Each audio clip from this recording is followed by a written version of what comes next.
hoje nós temos mais um encontro nosso, eu diria até mesmo de formação, de informação também, e numa área que todos nós, educadores, estamos procurando entender, estamos refletindo sobre tudo isso, para que tudo tenha e seja feito dentro do campo da reflexão crítica, da ética, né? E do verdadeiro propósito pedagógico, que é como a inteligência artificial caberá dentro da escola. Então, nós convidamos colegas que são profissionais dessa área, com uma formação muito consistente na área da educação, e é muito bom que a gente também discuta essa questão da IA dentro das nossas escolas, dentro da educação, e como isso poderá fortalecer os resultados das nossas escolas, envolvendo a equipe, não é? Como é que isso pode acontecer, não meramente uma ferramenta, um GPT da vida que nos leve a informações, mas que nós tenhamos verdadeiramente algo que contribua para que as nossas escolas, além de estarem atualizadas, conectadas com essa modernidade, também seja algo de formação humana também para todos aqueles meninos, meninas, crianças, adolescentes com quem nós trabalhamos no dia a dia.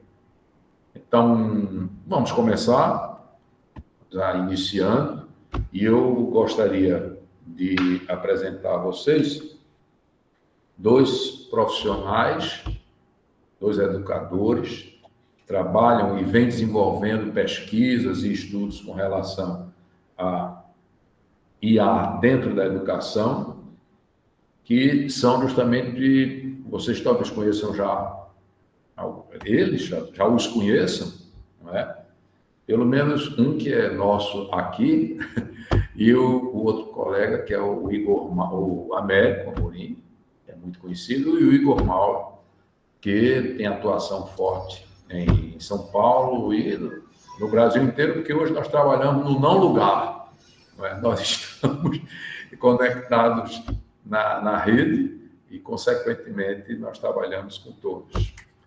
O nosso professor Américo Amorim é doutor em educação pela Johns Hopkins University, é pesquisador afiliado da Universidade de Nova York.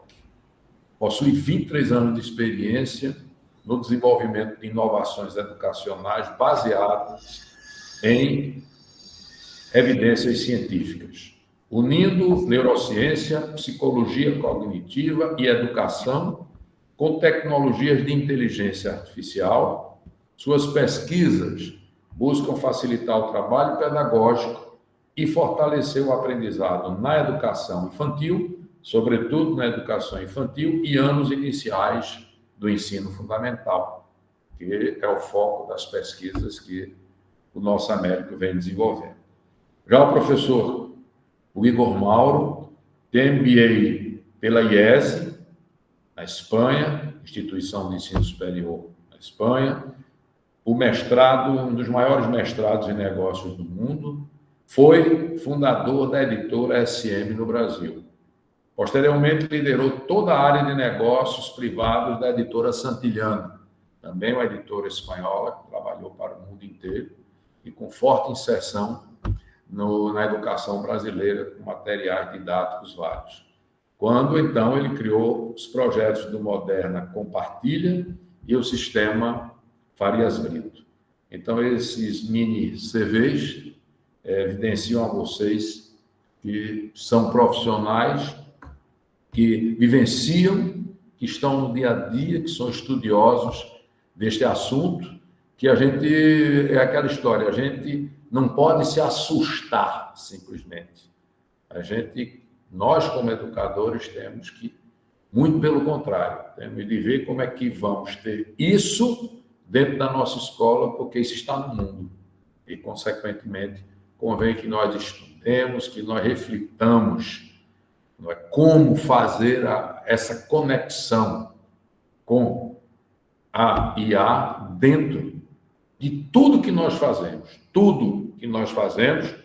até o cerne da nossa proposta pedagógica, inclusive uma forma também de a gente contribuir para uma melhor qualificação dos nossos professores, dos nossos colaboradores, ver até a otimização do tempo, né, de trabalho que vai além da sala de aula com os nossos professores. Tudo isso está aqui.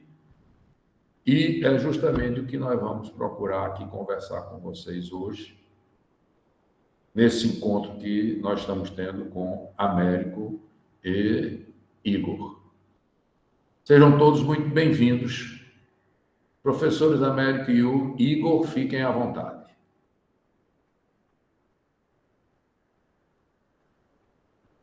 Boa tarde, pessoal. Obrigado, professor Zé Ricardo, companheiro aí de tantas jornadas, né, de muitos anos. A gente já se conhece, participamos de vários projetos aí em conjunto. Então, acho que para a gente da Scribo é uma alegria muito grande estar aqui, né? A Scribo surgiu num movimento entre Porto Digital e lá quando eu estava no doutorado. Então, é sempre bom conversar com escolas aqui de Pernambuco, né? Eu sempre estou dentro de escolas, essa semana fui várias vezes, semana que vem também estarei em escolas, e conversar com as escolas de Pernambuco é sempre muito bom para a gente.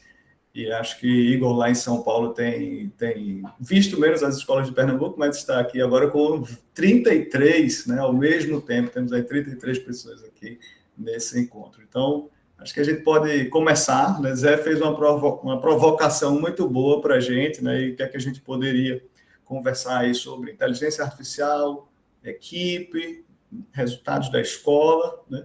E aí eu vou trazer para vocês uma coisa que eu escuto muito no Brasil inteiro. Onde a gente tem escola que eu escuto essa fala, né, dos professores, das coordenações, das direções. Cada vez mais difícil manter uma boa equipe, né, achar bons professores e reter esses professores cada vez mais desafiador, né?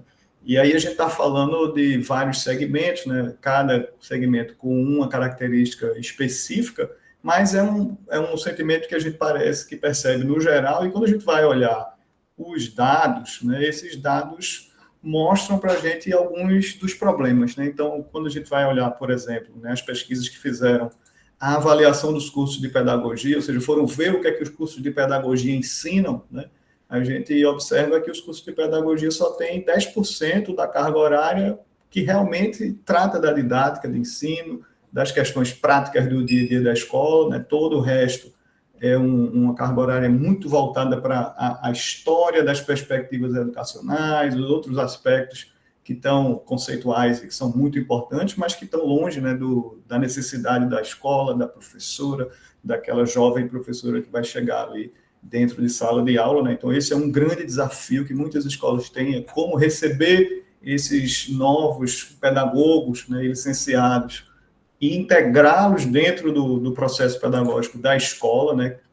A gente tem também aí, né, um grande número de formandos, né, nos cursos que vêm de famílias realmente com restrições.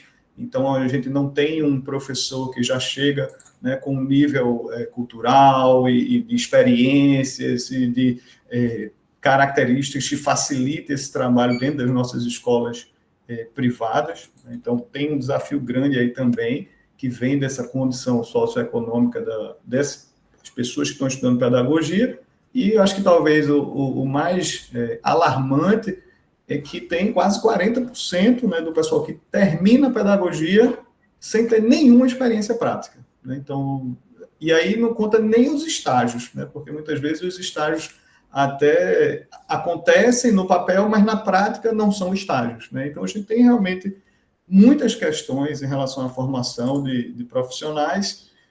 Tem também desinteresse grande dos jovens, então saiu uma pesquisa da OCDE, né, que fez com os estudantes que estão terminando o ensino médio, e aí a gente vai ver que parece que são 5% deles que expressam uma vontade por uma carreira, né, na área de docência. Então, a gente tem realmente um risco muito grande, e as projeções, até uma pesquisa lá do pessoal de São Paulo, no semestre lá de São Paulo, que mostrou que daqui a poucos anos a gente vai ter 235 mil professores faltando. Né? Ou seja, vagas que a gente não vai conseguir preencher porque não vai ter gente suficiente, mesmo com todas essas condições que a gente já conversou. Né? Então, o cenário realmente ele é muito desafiador para essa questão das equipes, e a gente tem do lado dos professores, né, que estão dentro das escolas, uma situação também complicada. Né? Então, por exemplo, saiu essa semana a pesquisa Thales, né, que é uma pesquisa da OCDE, que entrevista professores do mundo inteiro. O resultado anterior era em 2018 e saiu essa agora em 2025 com as entrevistas, né, que foram feitas no final do ano passado. E aí o que é que a gente vê? No Brasil, né, 21% delas estão estressadíssimas, digamos assim, que é quase um burnout. Né? E quando a Thales vai tentar identificar por que as professoras estão estressadas, né, aqui no Brasil a gente tem umas coisas bem interessantes. Então, por exemplo, aqui não deu tempo nem de traduzir isso aqui ainda, e eles não liberaram o resultado em português ainda com esses gráficos, mas a gente vai traduzir aqui em tempo real. Então, ó, aqui é a média dos países da OCDE, né, que são, enfim, economias desenvolvidas e em desenvolvimento. E a gente está num valor bem acima no aspecto que a professora ela sente que só ela é responsável pelo aprendizado da criança. Né? Então, ela sente uma pressão muito grande no trabalho dela, e aí isso é uma grande causa de estresse, e aqui no Brasil elas sentem isso muito mais do que nos outros países. Né? Então, parece que falta algum apoio ou ferramentas para que tenham esse trabalho, né, e essa responsabilidade pelo aprendizado da criança seja mais compartilhada. Né? O segundo nível de estresse altíssimo aí das professoras da gente, que afeta 64% das nossas professoras, também bem acima da média dos outros países, é disciplina. Né? Então, manter a sala disciplinada é um grande desafio. Até gravei um vídeo no TikTok sobre isso, né, que os professores da gente mostram nessa pesquisa também que eles gastam, em média, 10 minutos por aula. Ou seja, para cada 40 minutos de aula, né, que a gente gasta 10 minutos só organizando minimamente a sala, né, para tentar trabalhar. Então, é uma grande perda de tempo e um grande gerador também de estresse, de insatisfação aí dos nossos professores. Né? E aí, o outro aspecto, ó, que a gente também é bem acima, digamos assim, né, o que não é bom a gente ser acima dos outros países nisso, é justamente aquele grupo de atividades que estão relacionadas com corrigir tarefas, dar feedback para a criança, né, corrigir provas, elaborar relatórios para as famílias. Então, tudo que eles juntam nessa parte toda do feedback em marking, que eles chamam. Né? Eu até nem conhecia essa palavra, fui descobrir quando li nessa pesquisa aí. Então, esse conjunto de atividades, né, de correção, feedback, seja um feedback para a criança ou para a família também, elas colocam como uma demanda que gera um nível de estresse muito grande. E por que a gente está falando aqui de estresse? Né? A gente está falando de estresse porque a gente sabe, né, que existe uma relação muito grande do estresse das professoras com vários outros aspectos. E aí, um fator que também no nosso Brasil, a gente está bem acima da média dos outros países, é o tempo de atividade fora de sala de aula. Né? Então, aquele tempo que a gente gasta, por exemplo, né, fazendo planejamento, corrigindo tarefas, né, fazendo tarefas administrativas, a gente tem 18 horas por semana, e aí essa é a média do Brasil, tem lugares que é mais, tem lugares que é um pouco menos, mas as professoras relatam que gastam aí quase um dia inteiro, né? Quase um dia corrido de trabalho fora de sala de aula para fazer essas atividades. Né? E aí, lógico que isso está ligado também muito, né, com questões de comportamento. Né? Então, quando a gente vê professoras que estão mais estressadas, a gente tende a ter crianças também com mais problemas de comportamento. Isso está ligado com aquele número, né, que a gente viu lá, que a gente gasta muito mais tempo do que em outros países aqui também, para organizar a nossa turma. A gente também tem aí questões de afastamento de professores, né? Na rede pública, e isso é um problema muito sério, né? Tem dados assim gigantes que em São Paulo são vários professores afastados por dia. Natália perguntou se a gente pode disponibilizar o material. Sim, né? O professor Zé Ricardo, inclusive, pediu para a gente disponibilizar a gravação, a gente vai mandar. Perfeito, é isso. Nós estamos gravando e vamos colocar no nosso site, para que fique à disposição de todos, tá bom? Maravilha. E, logicamente, que para a gente, né, que está na gestão, a gente tem um risco trabalhista nessas horas, né? Enfim, esse tempo que elas passam. Eu brinco aqui na Escribo que a equipe da Escribo faz atendimento à escola, né? Tem dias que a gente responde mensagem domingo de noite, feriado, sábado, de manhã, de tarde, de noite, porque é a hora que elas estão trabalhando, às vezes chega a dúvida para a gente, né? Mas isso não é bom, porque isso é muito arriscado, né, para a instituição que, enfim, que tem esse profissional alocado, né? Então, como é que as famílias veem a qualidade da escola, né? Então, por um lado, a gente tem falta de professores, a gente tem professores muito estressados, né, com várias questões do dia a dia do trabalho, e aí a gente passa para olhar também a família, né, que são aí, enfim, os nossos parceiros principais, né? A gente tem aí uma pesquisa que saiu esse ano também, feita com mais de 10 mil famílias, e eu trouxe alguns elementos dela aqui para vocês, pesquisa do Brasil, né, com escolas privadas aqui do Brasil. Então, quando você vai perguntar para a família, né, como é que ela avalia a qualidade de uma escola, a maioria das famílias, 64%, vai dizer que o que mais importa, o que mais determina a qualidade, são os diretores, os coordenadores e a orientação pedagógica atuante e próximo dos alunos. É engraçado que quando eu fiz meu doutorado, né, eu também percebi isso, né? Foram 17 escolas, algumas delas estão aqui, então quem participou lá daquela pesquisa e está aqui é obrigado já. Mas a gente via claramente, né, que as escolas em que os diretores estavam mais dentro da operação, e que a gente percebia isso vendo o diretor dentro da escola, tinham melhores resultados nas habilidades de pré-alfabetização. E aqui, ó, a família também traz o quê? Né? Ela traz que prontidão para identificar dificuldades dos alunos, né? A segunda razão, ou o segundo fator que leva a família a avaliar a escola, né, como positiva. Isso, logicamente, está muito ligado à questão de ter informações, ter dados sobre a aprendizagem dos alunos, né? Quando a gente vai olhar o terceiro, ó, acolhimento e atenção ao aluno. E aí aqui eu trago a importância, né, da gente ter detalhes sobre o que acontece com os estudantes, né? Porque se eu vou ser uma escola, né, que eu preciso ser reconhecida como uma escola que acolhe e que tem atenção, eu preciso ter os detalhes do que está acontecendo com os meus alunos, né? Por um lado, aqui a gente está pensando muito, né, na visão da família em aprendizagem, objetivos mais cognitivos, né, o currículo mais tradicionalmente falando, e aqui socioemocional, comportamento, né, questões pessoais da criança. E aqui a gente tem atividades ligadas, né, atividades e projetos ligados aos relacionamentos, à ética, à responsabilidade, ou seja, aqui a gente está vendo a família dizendo, ó, eu valorizo o currículo, né? Então, quando a gente vai juntar esses 4 fatores, o que é que a gente está vendo? A gestão escolar, né, para ela ter um bom resultado, ela conseguir gerir uma equipe grande, né, um número grande de estudantes, ela precisa ter esses 3 grandes elementos aí alinhados, né? Ter informações e dados sobre a aprendizagem, ter detalhes do que acontece com cada criança, conseguir entender e acompanhar isso ao longo do tempo e, lógico, ter um bom currículo que precisa ser acompanhado, o trabalho de ensino, para que a gente consiga ter essa percepção de valor. Tem várias outras coisas ó, que as famílias também valorizam, né, segurança, mas valorizam menos do que aquelas que a gente mostrou lá em cima. Então, são muitos aspectos, mas aqueles 4 ali, digamos assim, são o coração, né, de quando a família vai decidir manter a criança na escola ou transferir a criança para uma outra escola, né? Mas as famílias também, ó, buscam algumas coisas nos professores, né? Então, aulas mais dinâmicas, né?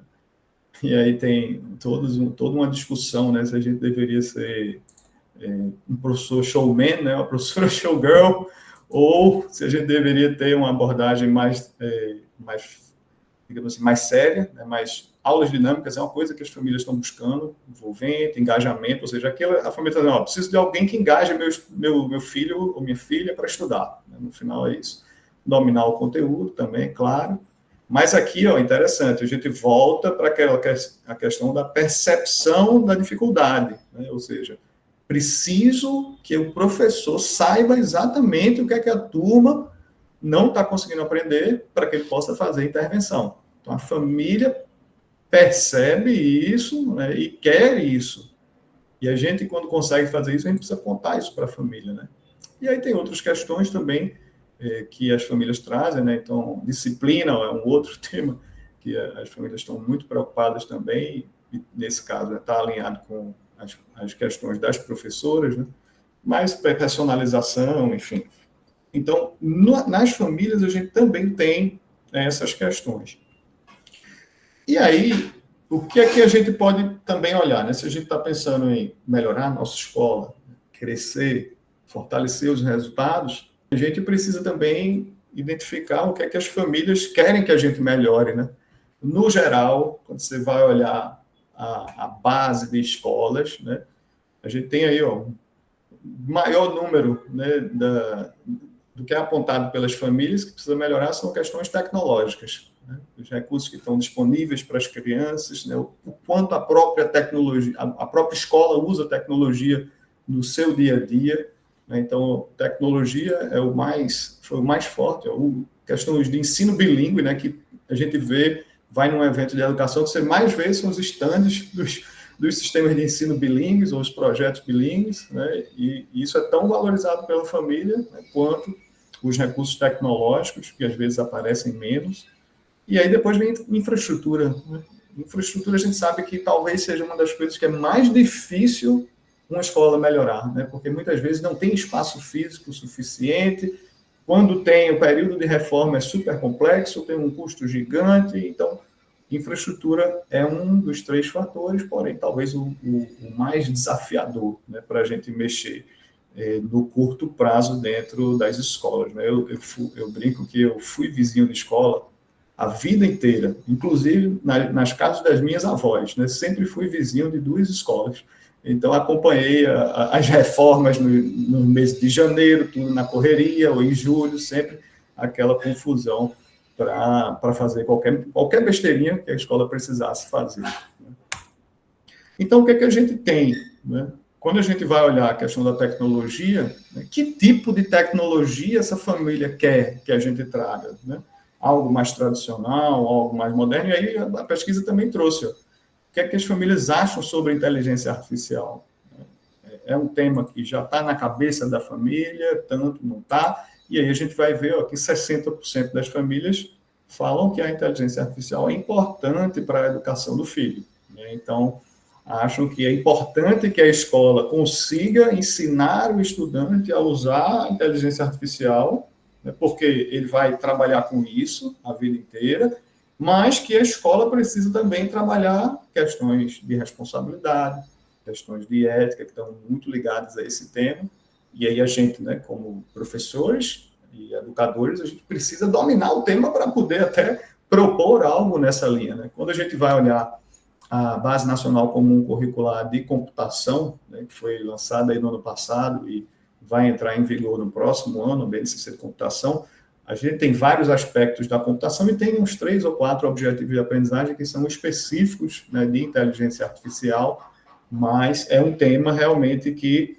ele é visto, né, como muito importante para a grande maioria das famílias, né? Tem um número ainda relevante de famílias que ainda não está claro, né, para eles como é que isso deve acontecer, mas a demanda está, né, clara aqui das famílias que a gente precisa trabalhar isso, e eu acho que isso cada vez vai ser uma demanda maior, do mesmo jeito que a escola teve que assumir outras demandas que a família não consegue tratar em casa, né? Então, as redes sociais, o cyberbullying, enfim, são temas que extrapolam, né, inicialmente a escola e depois chega para a gente resolver ou tentar diminuir aquele impacto na formação das crianças, né, e dos jovens também, principalmente.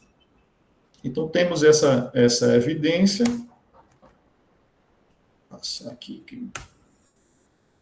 E aí, o que é que eu acho que a gente pode, assim, pensar, né? Como é que a gente está no cenário que a gente tem uma equipe cada vez mais difícil de manter, a gente tem as famílias cada vez mais exigentes, inclusive pedagogicamente, né? A gente tem famílias hoje que conseguem discutir mais com a gente sobre as propostas pedagógicas da nossa escola, sobre o dia a dia, sobre como a gestão da escola acontece.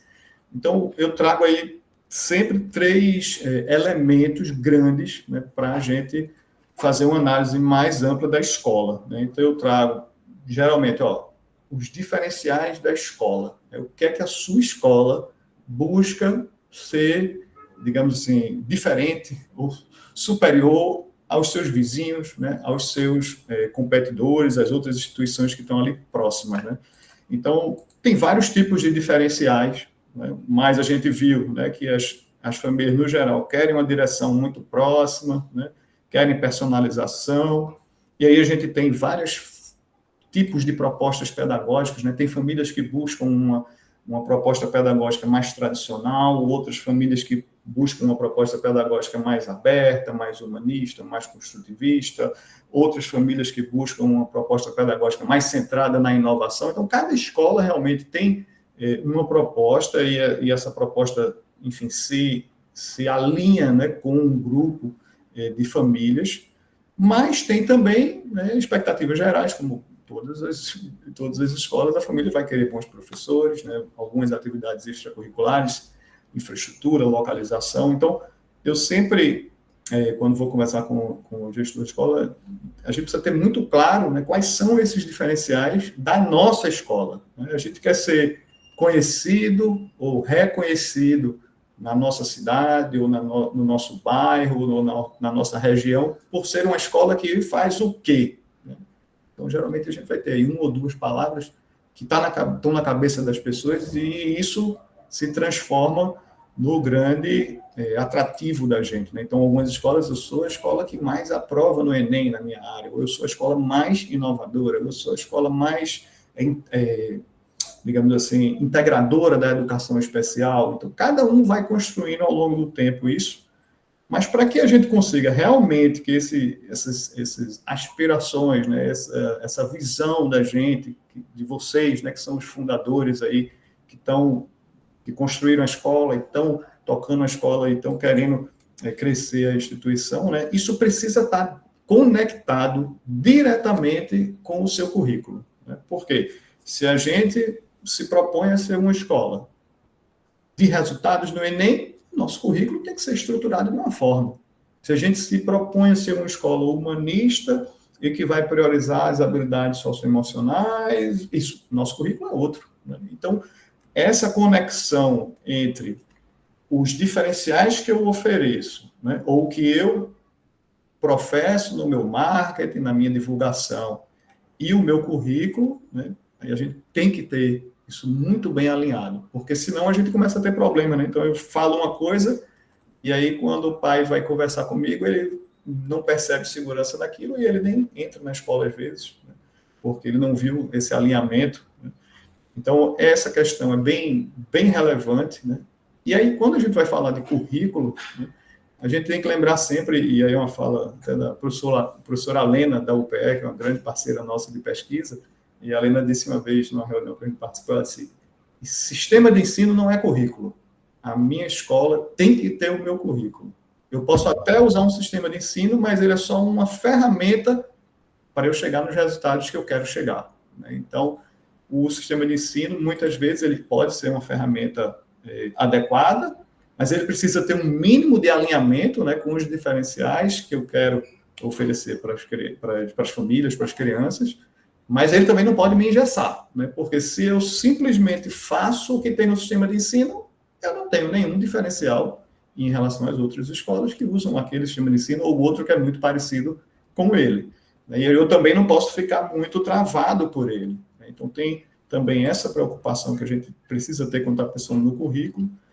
E aí eu acho que 2 aspectos, né, pedagógicos que são muito, muito críticos. Né? Primeiro, a gente não pode ter o currículo só na cabeça das coordenadoras e das orientadoras pedagógicas.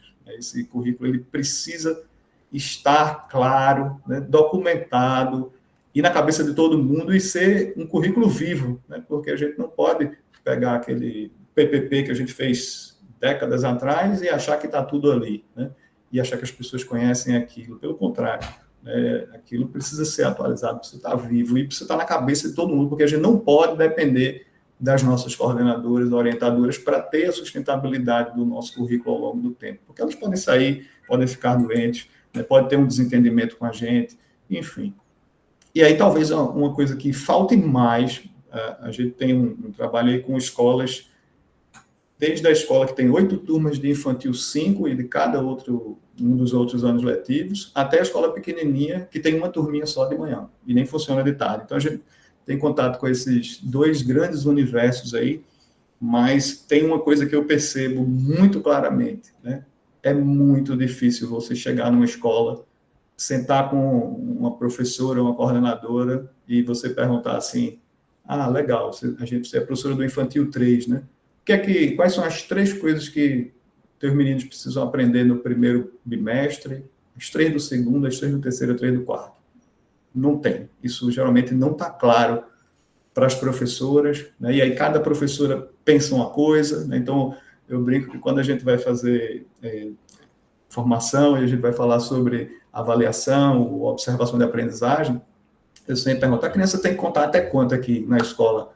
Até 4. Se eu fizer essa pergunta em voz alta, depois que a primeira fala, todo mundo concorda. Mas se fizer por escrito, no papelzinho secreto, que cada uma bota um número, me dá e eu vou olhar depois os números, cada um pensa de um jeito. Então, a gente precisa ter muito claro o que é que nós, a instituição, espera que a criança desenvolva, ou, digamos assim, as habilidades ou as aprendizagens essenciais ao longo do tempo, para que a gente consiga também comunicar isso bem para as famílias e consiga acompanhar isso no dia a dia, né, dentro do nosso trabalho. E aí o dia a dia traz uma série de desafios para a gente, né? Então, se eu faço a minha propaganda com esses diferenciais, eu tenho esses meus diferenciais no meu currículo, né, mas eu não consigo executar no dia a dia, eu tenho problemas, né? Eu tenho uma família insatisfeita, eu tenho perda de alunos, eu não consigo engajar a equipe, enfim. Então, para a gente chegar nesse dia a dia e ter uma boa equipe, né, ter um processo de melhoria contínua em que a gente consegue identificar os problemas, consegue resolver esses problemas ao longo do tempo, né, que a gente tem um ensino que realmente traz resultados, a gente precisa ter os dados, né, os detalhes, as evidências, a gente precisa trazer isso para a nossa prática de uma forma que seja ágil, né, que seja fácil, e que a gente consiga, com isso, ter um processo que é proativo, né? Que pedagogicamente a gente consegue ver o problema antes da família ver o problema, e a gente já faz uma intervenção interna, às vezes a gente já consegue resolver, ou não, agora eu preciso do apoio da família. Então eu vou na família buscar a família e dizer, olha, sua criança está com um problema em redação, a gente precisa de ajuda, vamos trabalhar em parceria, nós vamos fazer isso, que tal você fazer aquilo? Então, quando a gente tem uma inteligência pedagógica que detecta os problemas e consegue endereçar, a gente termina tendo as famílias, né, que gostam da escola, vão falar bem da gente, vão indicar a gente para os outros, né? A pior coisa para a família é quando a família vê o problema, né, leva para a escola, e aí, dependendo da resposta, às vezes a escola consegue, enfim, endereçar aquilo ou não, mas isso está errado, né? Porque quem deveria ver o problema deveria ser a escola, né? Então, e a escola trazer isso para a família, como uma parte do serviço, uma parte da entrega, e isso é o que encanta as famílias. Então, para a gente fazer essa parte toda aqui funcionar na mão, só com a nossa equipe, é muito difícil, né? Então, assim, são raras as escolas que a gente vê, digamos assim, metade desses elementos aí bem estruturados e bem alinhados. E o que é que a gente percebeu aí nos últimos anos, né, os últimos 2, 3 anos aí, trabalhando com um grupo de escolas, enfim, que começou aqui em Recife, depois foi para Fortaleza, depois foi para vários outros estados, a gente tem conseguido, né, junto com essas equipes das escolas, alinhar esses pontos, trazendo a inteligência artificial pedagógica, né? Então, a gente passa a ter mecanismos que ajudam a gente a entender o que está acontecendo no ensino, no aprendizado, que dão sugestões, que geram a proatividade, e aí, principalmente, né, reduzem aquele estresse das professoras e trazem benefícios para as próprias professoras, para que elas se engajem, para que elas queiram utilizar isso no dia a dia. E aí, dentro de um contexto, né, que a gente está somando inteligências, né? Então, a ideia, eu sempre brinco, né, que a gente nunca entrega nada pronto para uma professora ou para uma coordenadora. A gente sempre sugere, né? E a gente sugere numa perspectiva que, ó, a gente percebeu isso aqui. Que tal você olhar com mais atenção para isso? E aí ela observa, avalia e toma uma decisão. Essa decisão, muitas vezes, é aceitar uma sugestão nossa, às vezes é ajustar, melhorar ou descartar, simplesmente, porque ela está vendo ali a criança na frente dela e, às vezes, ela tem mais informações, né? Ela tem uma percepção melhor do que a inteligência artificial, que está um pouco mais longe. E aí, quando a gente vai falar de inteligência artificial, a gente tem 56% dos professores da gente já usam inteligência artificial, pela mesma pesquisa lá da OCDE, e o Brasil é um dos países em que a gente mais tem uso de inteligência artificial. A média dos outros países é 36%. Aí tem um uso muito grande para gerar plano de aula, para ajustar a dificuldade do conteúdo. Então, se minha turma está aquém dos meus slides, eu uso inteligência artificial para simplificar ou para deixar mais aprofundado, né? Eu uso também para aprender e para resumir coisas, né? Então, esses são os 3 maiores usos aqui no Brasil pelas professoras. E aí a gente tem um uso menor para fazer análise de dados de participação e de aprendizagem da criança. Então, um uso pequeno ainda, mas já relevante. A gente tem aí, 39% para gerar feedback para aluno e para família e para avaliar ou corrigir trabalhos e tarefas. Então, na prática, dentro das escolas de vocês, já devem ter muitos professores usando inteligência artificial. Isso, por um lado, é muito bom, porque mostra para a gente que existe uma grande força nisso, do ponto de vista de benefício para a nossa equipe, mas isso traz riscos muito importantes para a gente como gestão, né? Seja a gestão de uma rede ou de uma própria escola, né? E aí eu trago 4 riscos assim, principais, né? Então, o vazamento de dados é um risco altíssimo. Então, se a tua professora está usando um chat GPT, um Claude, um Gemini, seja lá qual for, para escrever os relatórios das crianças, ela está colocando informações da criança lá dentro. E essas informações podem vazar, e todas as semanas, se você for ver, tem casos de vazamento de dados, inclusive já aconteceu com escolas, em que dados de crianças foram vazados, né? E os dados de crianças, né, são um dos tipos de dados mais sensíveis que a gente tem, né?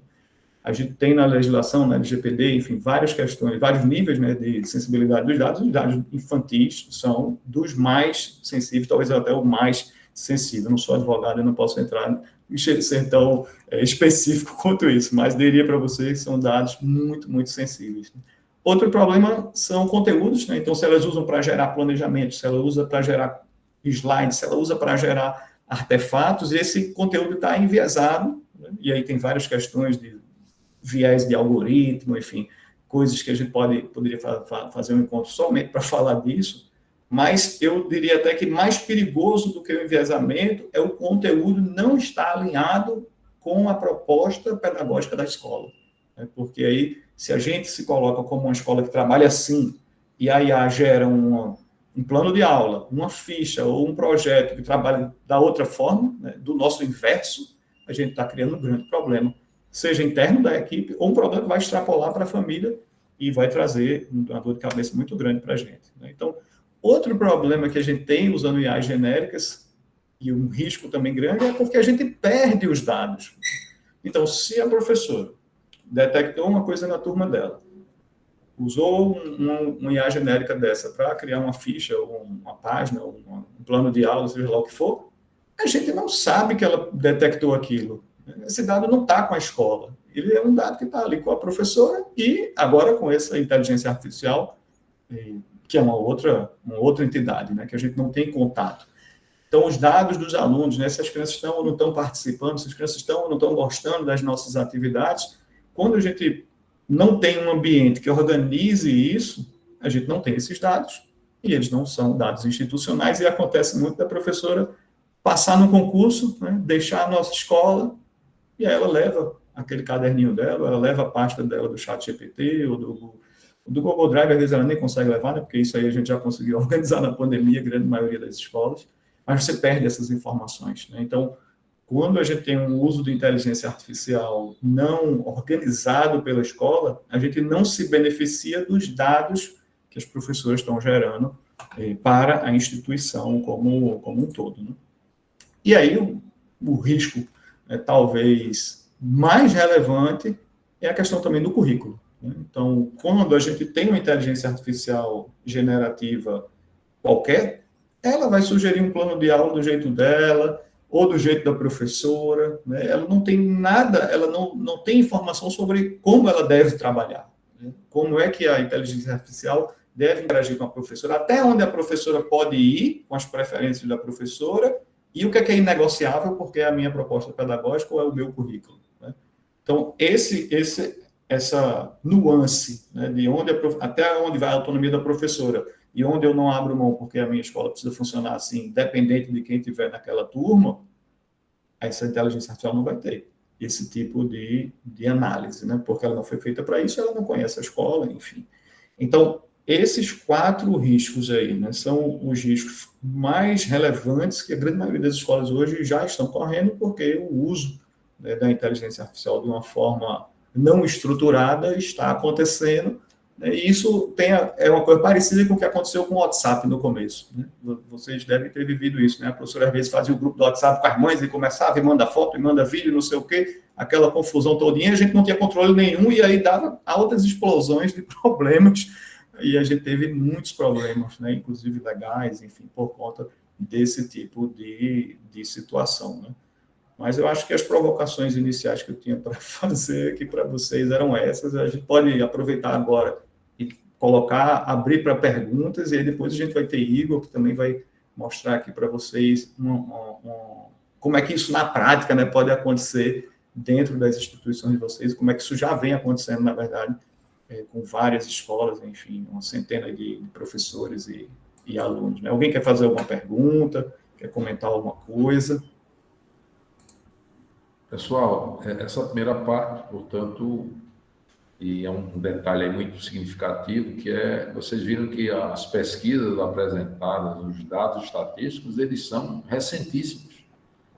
Né? Não se trata de pesquisa de 5 anos atrás, logo pós-pandemia, não, e inclusive pesquisas extremamente consistentes, como é o caso das pesquisas da OCDE.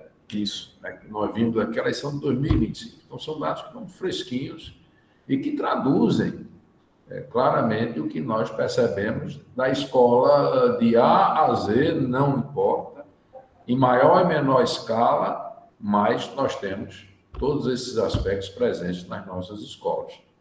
Agora, como enfrentar isso, que é o que Igor vai colocar na prática, como é que se faria isso? Não é?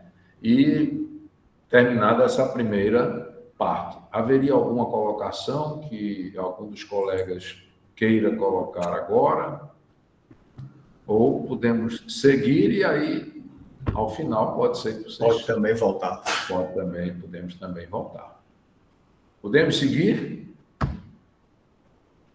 O silêncio é... Sim. Concordância, né? Vamos seguir. Vamos lá. Estás por aí, Igor? Você continua com a apresentação? Posso continuar, se você quiser, eu posso continuar, sim. Tá. Obrigado, Zé Ricardo, obrigado, Américo. Então, eu acho que parte do desafio, né, é tentar refletir agora, pessoal, e eu espero que algum dia eu tenha a oportunidade de fazer esse novo papo e ampliar esse papo com vocês aí em Recife, comendo um bolo de rolo, que eu fico com saudade. Américo vem para São Paulo quando a gente vem trabalhar e não traz bolo de rolo para mim. Mentira dele, eu sempre levo. Então, aqui eu brinco que eu dei azar, né, assim, em São Paulo, né, faz parte, né, não é todo mundo que está tão abençoado aí como vocês, mas é o que tem, pelo menos eu estou perto, né, de outras formas aí com o Américo e com essa oportunidade de estar aqui com vocês. Mas acho que a questão, para fazer a segunda etapa, como o Zé Ricardo dizia, pensar como isso pode acontecer na prática, né? No dia a dia da escola, no cotidiano da escola. Então, tem algumas questões que a gente traz aqui também ainda de ordem conceitual, e aí mais para frente eu vou compartilhar com vocês um aplicativo que a gente desenvolveu recentemente, mas que é para tangibilizar e talvez tentar mostrar escolhas que a gente fez aqui para respeitar e atender a todas essas questões que o Américo vinha trazendo para a gente, né? E aí, o nosso ponto de partida foi realmente pensar no uso da inteligência artificial, ou nesse agente de inteligência artificial, o assistente virtual. A gente tem muitas formas aí, acaba tendo muitas formas de falar a mesma coisa, né, de alguma maneira, olhando especificamente para a primeira infância. E aí é curioso, né? Outro dia eu fiz uma palestra aqui em São Paulo, semana passada também, e aí eu disse, pessoal, é estranho olhar por a inteligência artificial e começar no primeiro slide falando de primeira infância? Poxa, não é o que a gente está acostumado, né? Primeira infância, como? Eu não estou entendendo. A gente está falando de uma coisa tão desenvolvida, tão avançada, o que vem transformando o mundo nesses últimos anos todos. Quando a gente pensa a tecnologia da escola, a gente não pensa a tecnologia na primeira infância, pelo contrário, acho que esse professor da primeira infância, né, da educação infantil, ainda é o professor talvez menos atendido que a gente tem com tecnologia. Quando a gente pensa no Google, né, poxa, Google Classroom, né, naquele seu momento de ápice, a gente olha muito para ensino superior, a gente olha, para ensino médio, a gente olha bastante para ensino fundamental, alguma coisa para ensino fundamental 1, nada para educação infantil. Mas aí vem a pergunta, né? Por que primeira infância? Não tem, no nosso entendimento, nenhum segmento da escola que trabalhe tanto ancorado, apoiado em observação e em documentação pedagógica. Então, se a gente parar para pensar sobre a nossa prática, né, nosso cotidiano na escola, o professor da educação infantil, né, e esse professor vamos pensar talvez em anos iniciais também, que é o professor polivalente, é o professor que está observando com maior frequência o desenvolvimento da aprendizagem, o comportamento da criança, e está fazendo seu registro naquele diário de bordo. Quando essa criança, né, se desenvolve, começa a crescer junto com a gente na escola, a gente acaba usando de outras ferramentas para acompanhar essa aprendizagem, muitas vezes de avaliações mais tradicionais, né, de provas de matemática, prova de história, prova de geografia, que são super importantes, né, que fazem parte de um conjunto de ferramentas que a escola desenvolve e pensa para poder fazer a avaliação da aprendizagem, porém, na primeira infância é tudo qualitativo. E aí, como o Américo dizia, né, é um qualitativo, mas é um qualitativo que precisa conversar com o currículo da escola. O que eu preciso observar? E observar, nesse caso, não parte só da premissa da gente entender o que a gente tem que priorizar no nosso dia a dia com a criança, mas entender até onde a gente tem que chegar, alinhar essa expectativa com o grupo de professores. E se isso é difícil, com uma escola, né, com um grupo de professores, pela formação que o Américo comentava, por um professor que às vezes é muito bom, mas que ainda não conhece a nossa escola, que é novo no grupo, imagina quando a gente está falando de uma escola com uma estrutura maior, de uma rede de escolas, né, de uma secretaria de educação pública, por que não? Então, aqui se torna essencial a gente falar de documentação pedagógica. E qualquer IA sempre vai trabalhar a partir de dados. Sem dados não existe IA. Então, a documentação pedagógica da primeira infância é estratégica e talvez ainda mais estratégica do que em qualquer outro segmento.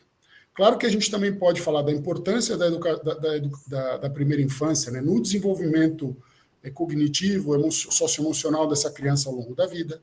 E a gente já sabe, né, Prêmio Nobel, pesquisas do Banco Mundial, do impacto que a gente tem no desenvolvimento e na priorização da primeira infância, né, no investimento na primeira infância para, de alguma maneira, o desenvolvimento dessa criança e dessa pessoa ao longo da vida.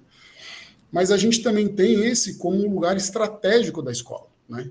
Será que não é o ponto que a gente acolhe a família e que a escola começa a entender o nosso projeto pedagógico para, a partir daí, construir essa relação que dura 10, 12, talvez 15 anos, né, dependendo do momento que essa criança se aproxima da gente. Então, cuidar da primeira infância, onde a gente tem um professor muitas vezes mais frágil, menos remunerado, com maior dificuldade de formação, com menos experiência prática, a gente diz, olha, é um ponto de partida extremamente importante e rico para a gente pensar, talvez, o uso de inteligência artificial.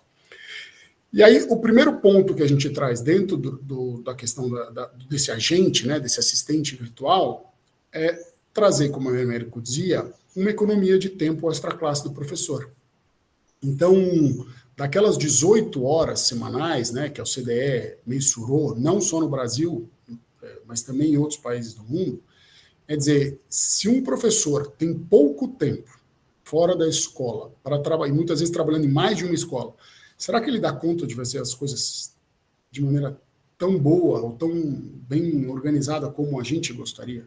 Será que a gente consegue acabar exigindo isso do professor? E muitas vezes a gente abre algumas concessões porque sabe que a pressão é muito grande e o nível de estresse está muito grande. Então, aqui tem uma questão, eu resolvo muito a dor desse professor, mas eu engajo ele no processo exatamente por isso. Então, diferente, por exemplo, do livro digital, né? Talvez muitos de vocês tenham discutido a questão da implantação do livro digital, né? Que os grandes grupos editoriais levaram para a sala de aula. Em muito poucos casos, e eu não adoraria ter tempo para escutá-los depois, mas em muito poucos casos a gente viu êxito nessa iniciativa. Por quê? Porque ele não partia de uma dor do professor, ele não partia de uma dor da escola. É uma solução que foi criada fora da escola, que não resolvia as prioridades daquilo que eram realmente estratégicos para o nosso dia a dia. E se eu não resolvo o meu dia a dia, eu complico o meu dia a dia, a chance de engajamento é muito baixa. Então, resolver o tempo extra-classe do professor, para a gente, é garantir engajamento e garantir que esse currículo e esse dia a dia que a América comentava aconteçam de uma maneira muito mais potente ainda. Né? E aí, acontecer de uma forma muito mais potente, esse ponto número 2, aprimorar a prática pedagógica. Então, acho que a gente vai discutir um pouco aqui que não se trata só de resolver questões operacionais. Se trata de resolver questões operacionais, questões que são repetitivas, que a gente pode usar a inteligência artificial, mas também garantir uma reflexão, né, e uma prática pedagógica com mais intencionalidade, partindo de educação em evidências. Então, a gente fala, puxa, educação em evidências. Como é que a gente pode traduzir educação em evidências de alguma maneira? Em dados, informações para a gente poder fazer uma análise muito profunda e tomar decisões pedagógicas muito bem fundamentadas. E aí é a conexão para o terceiro ponto, que é a gestão de tudo isso que está acontecendo na sala de aula. Então, se a gente não tem dados, e eu não sei quem inventou essa frase, mas eu adoro, o que a gente não tem de indicador, a gente não administra. E aí, claro que não dá para a gente querer controlar tudo e administrar tudo, mas a gente tem que entender o que é relevante, o que é estratégico, e isso precisa, sim, ter informação para a gente entender se a gente está indo no caminho que a gente gostaria ou não. Então, acho que esse é o ponto de partida daquilo que a gente usa como premissa para tudo que a gente vai contar para vocês agora. Passa para mim, por favor, amigo.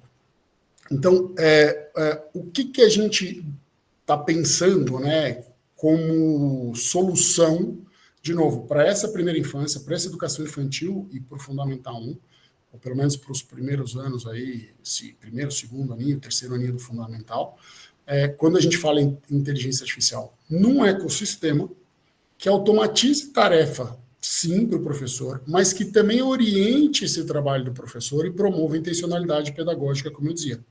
Então, um primeiro ponto de partida seria efetivamente a observação dessa aprendizagem. Então, a documentação. Clica lá para mim, por favor.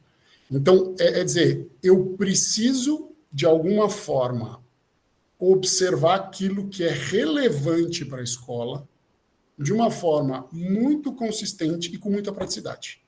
Então, de novo, lembrando que a gente sempre tem que pensar no tempo que a gente demanda desse professor, né, para a gente garantir engajamento. Então, como é que eu observo o comportamento da criança, como é que eu observo o aprendizado dessa criança e como é que, a partir de todos esses dados coletados, por exemplo, eu resolvo um problema muito concreto, que é preparar relatório de aprendizagem para a família. Quantas vezes vocês, ao longo dessa trajetória de vocês, né, grandes educadores, grandes escolas, não viraram noite, final de semana, revisando o relatório que tinha erro ortográfico, problema de concordância verbal, uma gestão, né, de todo de um copia e cola, que às vezes o professor não resgata as informações que ele colocou no diário de bordo. O relatório que você quer entregar para a família para valorizar tudo aquilo que você faz, como o Américo dizia, como diferencial, como currículo, como prática, e que diz, puxa, isso não está transparecendo de forma nenhuma para a minha família. Então, eu trabalho muito, coloco uma super energia e acabo que no momento que eu tenho de, mais uma vez, demonstrar para esse pai que a gente sabe o que está fazendo, sabe quem é o filho dele, sabe onde estão as dores, sabe quais são os desafios, sabe quais são as fortalezas, mostra as conquistas, que é essa outra coisa que o Américo sempre diz, né? O pai quer ver progresso. Não tem problema se a gente não chegou aonde a gente gostaria de chegar, mas a gente evoluiu e a gente continua entendendo onde estão essas dores para poder atuar, para poder intervir. Então, esse é o primeiro ponto. Um segundo ponto é dizer, bom, se eu identifiquei essas lacunas, né, seja a lacuna de aprendizagem do Igor, seja a lacuna de aprendizagem da turma em que estão Américo, Igor e José Ricardo, vão intervir. Né? E aí isso passa, sim, por criação de planos de aula, de fichas de atividades, de projetos, e isso demanda tempo. E não é só fazer isso, mas é fazer isso de novo, alinhado ao currículo da escola, alinhado a uma metodologia, uma forma de pensar a educação, que foi concebida por vocês muitas vezes lá atrás na fundação da escola. Então, o sistema de ensino, e de novo, como o Américo dizia, não é currículo, ele dá um percurso. Muitas vezes a escola faz um esforço gigante para se adaptar àquele percurso, mas entende que ainda é uma ferramenta que agrega valor. Mas o que acontece quando uma turma chega no objetivo proposto e a outra não chega no objetivo proposto? A que a gente recorre?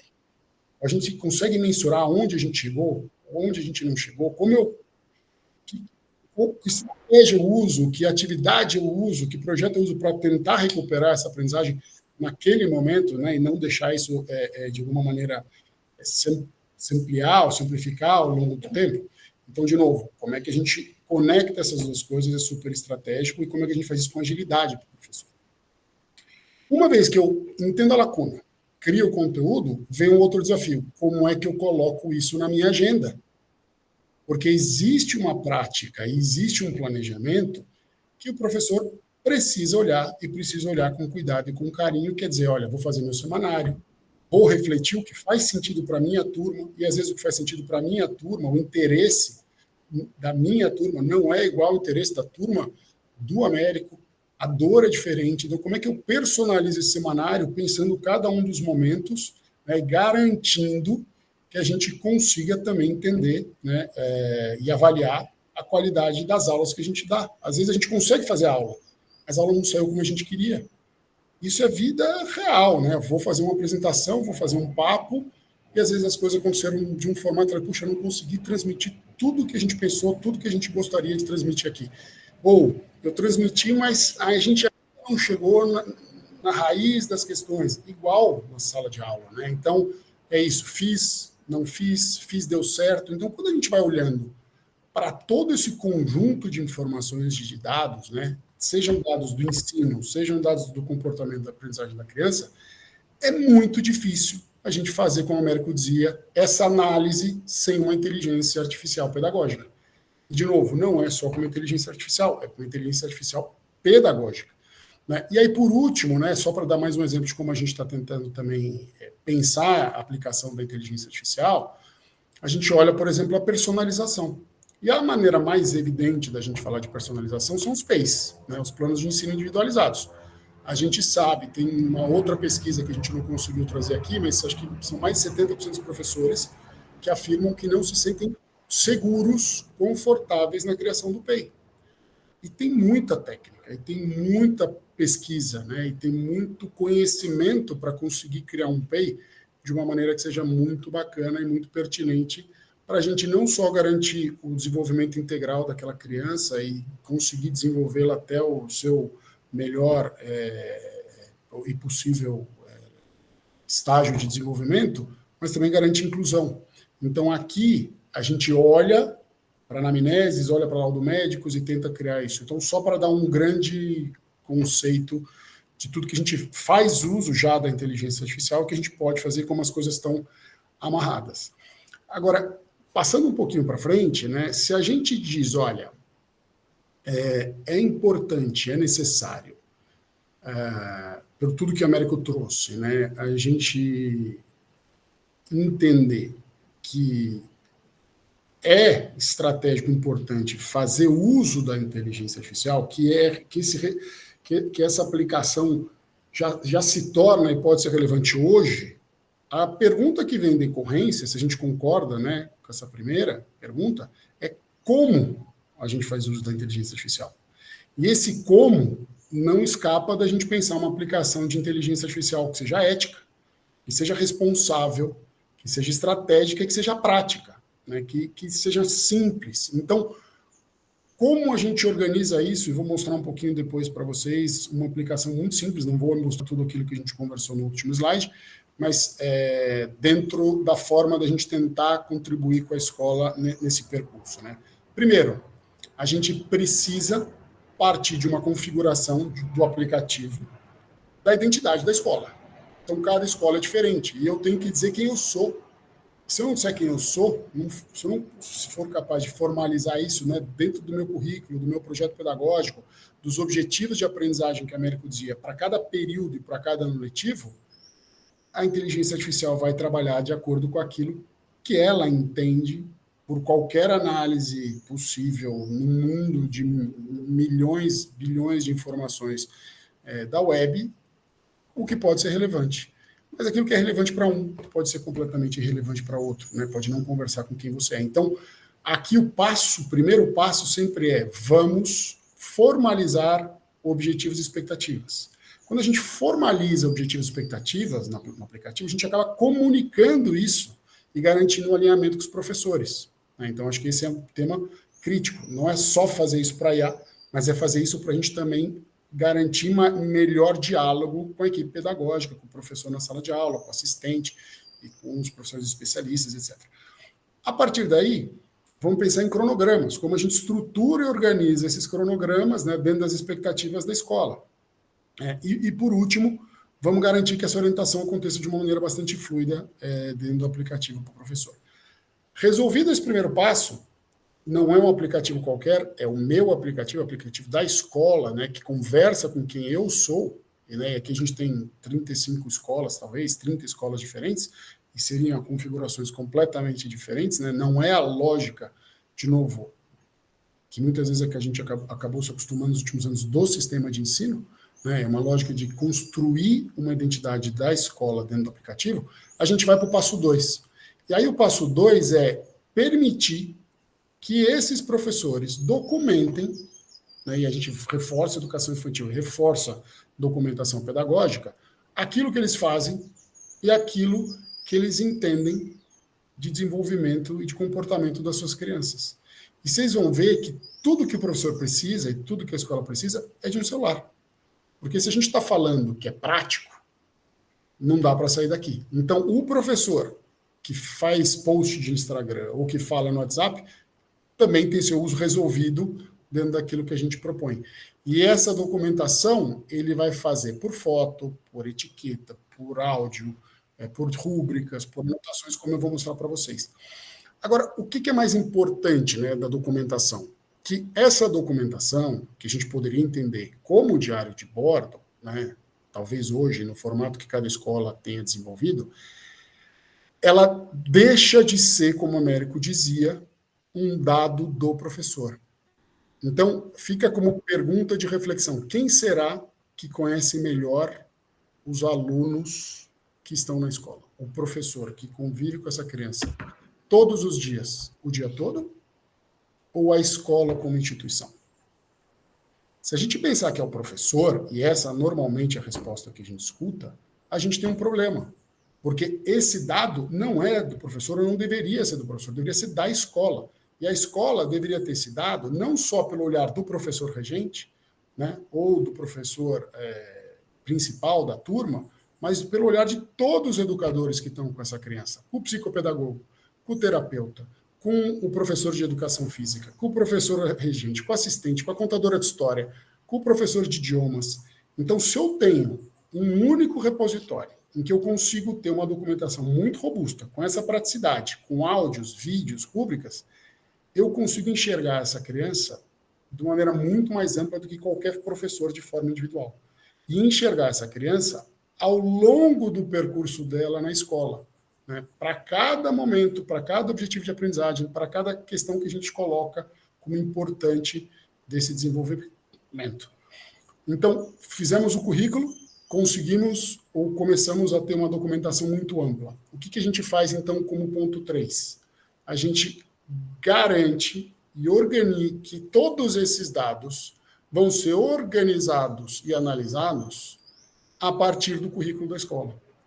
Então, imagina o volume de dados que a gente consegue reunir, imagina esses dados sendo trabalhados para sugerir relatório de aprendizagem para a família, plano de aula, ficha de atividade, plano de ensino individualizado, semanário.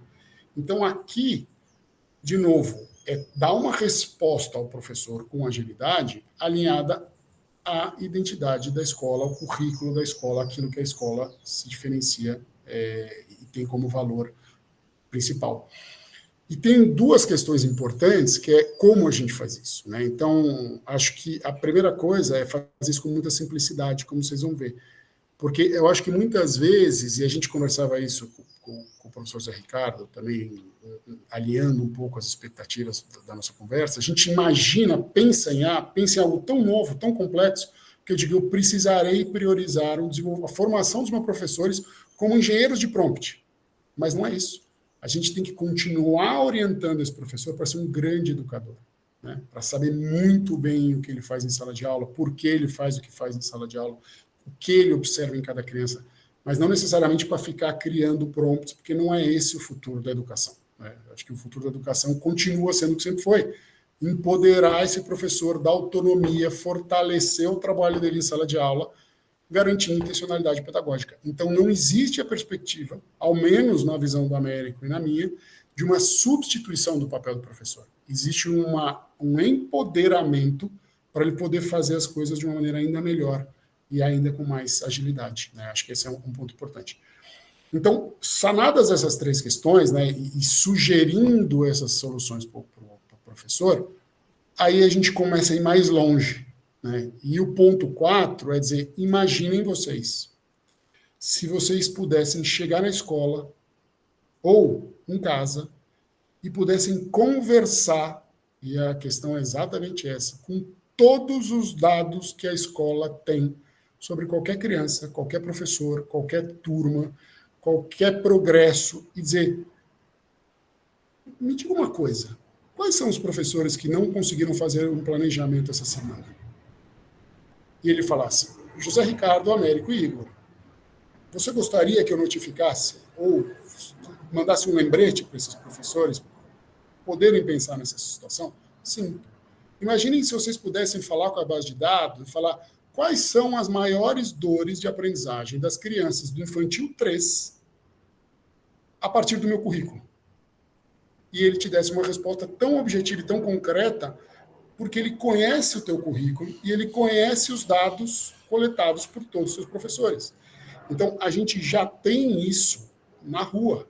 A gente já tem isso como uma possibilidade concreta para agilizar a comunicação, para simplificar e fundamentar o processo de tomada de decisão, porque muitas vezes o volume de coisas que a gente tem é gigante no dia a dia, e a gente acaba tendo que tomar decisões rápidas e nem sempre com todos os dados que a gente gostaria.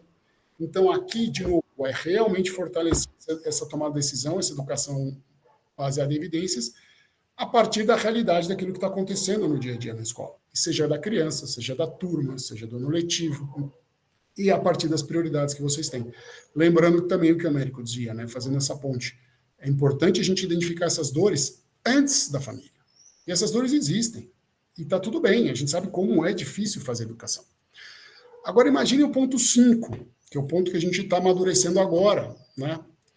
Imaginem que se eu tenho um assistente, vamos esquecer que ele é virtual, por um momento, vamos pensar que é o João, é a Maria, é o Pedro, que está apoiando a Terezinha, o Francisco, o Zé Ricardo, que eu digo assim, faz um favor para mim, olha sempre para essas questões e me sinaliza se tiver um problema. Imagina alguém que está olhando todos esses dados, olhando o teu currículo, não só está te respondendo perguntas, mas está te avisando, professor Américo, talvez seja importante olhar essas crianças com relação a esses objetivos de aprendizagem, que eu estou vendo que tem aqui um possível desvio. Você vai olhar e falar, o desvio é pequeno, eu não quero fazer nada. Ou você vai olhar e falar, puxa, realmente é verdade. E eu não teria tempo para olhar tudo isso dessa forma tão estratégica, com essa quantidade de dados. Então, a gente já está chegando num lugar, e de novo, gente, está em sala de aula, né? Quer dizer, eu não só converso com meus dados, mas os meus dados, ou o meu assistente, que deixou de ser a Maria ou João, e até poderia ser Maria João, se a gente quiser chamar esse assistente virtual por um nome próprio, que está indicando pontos de atenção para a gente.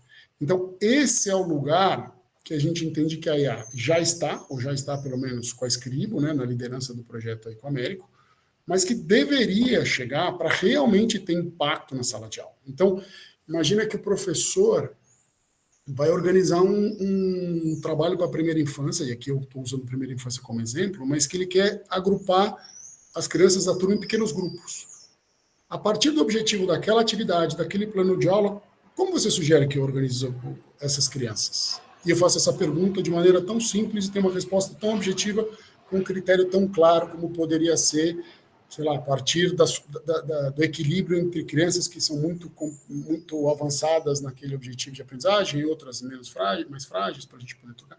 Então, essas coisas vão chegar muito rápidas na escola. Certo, Américo? Acho que esse é uma preocupação que a gente tem, né? Então, ajudar a tomada de decisão, indicar pontos de atuação para a direção pedagógica, para a coordenação pedagógica e também, claro, para o professor, né?